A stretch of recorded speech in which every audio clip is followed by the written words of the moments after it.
Hello everyone. In this section I'll be dealing with a few basics of occlusion, a few basic terminologies and concepts. So we'll begin with the one that we always start with, that is centric relation. So centric relation is a bone-to-bone relation. It does not deal with any teeth. Okay, so what centric relation is the superiormost and anteriormost position of the condyles in the glenoid fossa. And when the mandible is in this position, when the condyle rests in this position, the relationship is called a centric relation. Now the next terminology we have is something called maximum intercuspation position, or MIP. Now what is this? Now MIP is a purely dentition related terminology. So what that means is it's a comfortable maximum intercuspation. That means the maxillary and mandibular teeth, the cusps and fossae, they occlude and they relate to each other very well in this position. It has nothing to do with centric relation. It is a completely tooth related position. So now, in most ideal occlusions, when the mandible assumes its centric relation in the glenoid fossa, the maximum intercuspal position automatically settles in to centric relation. What I mean to say is, if the condyles go into this position and the mandible is elevated by the elevator muscles and the mouth closes, the teeth will naturally fall into the cusp to fossa MIP relationship.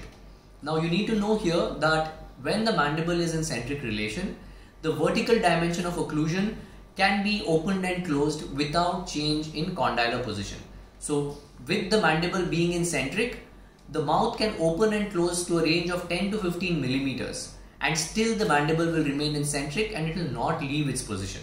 Which is why a lot of times when we take interocclusal records, we put materials between the teeth, the maxillary and mandibular teeth, and make the mandible close, but we don't allow the teeth to touch, which means we have recorded the teeth separate from each other.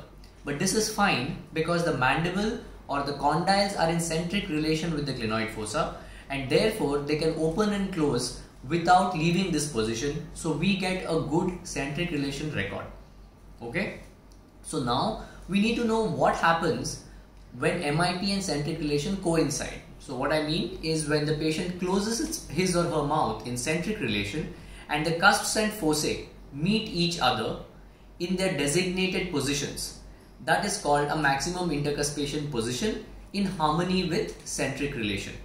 Now very few patients, that is about 10% of the population, have this happening in their mouth. The rest of the 90%, when the patient closes the mouth, the centric relation and maximum intercuspation don't coincide. So what happens in these cases? Generally in such patients, when the mouth is being closed, there will be one or two teeth which will touch a little before the rest of the dentition settles into MIP. So these contacts, these teeth which touch before the MIP position is assumed, are called premature contacts or prematurities. So what do they give rise to? So whenever there is a premature contact, the mandible slides from this first premature contact into MIP position, and this slide can either be in the forward direction or the forward and lateral direction.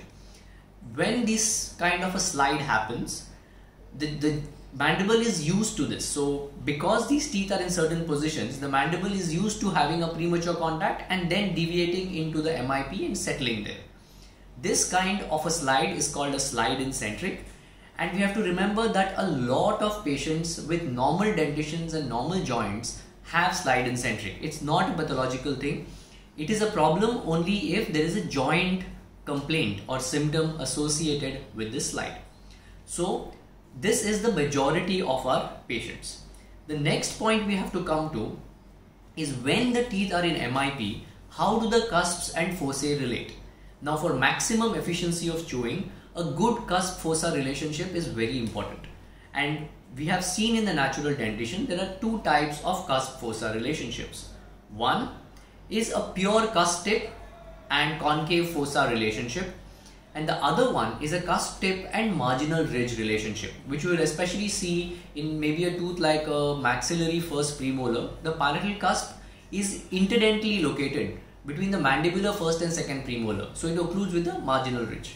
So the 2 points we have to remember here: cusp to fossa and cusp to marginal ridge. Now going down a little more microscopic, sometimes cusps go into the fossa but don't reach the bottom of the fossa. They lock into the inclines on the sides of the fossa. Now this is called a tripod contact because the cusp fits like a cone inside an existing cone of the fossa and it contacts the sides of the fossa.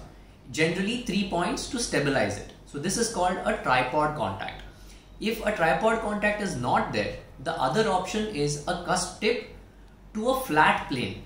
Okay, so this is called a point contact and this can be either on a flat fossa or a slightly inclined surface of the fossa. So again, 2 points we have to remember: cusp tripod contact and cusp point contact.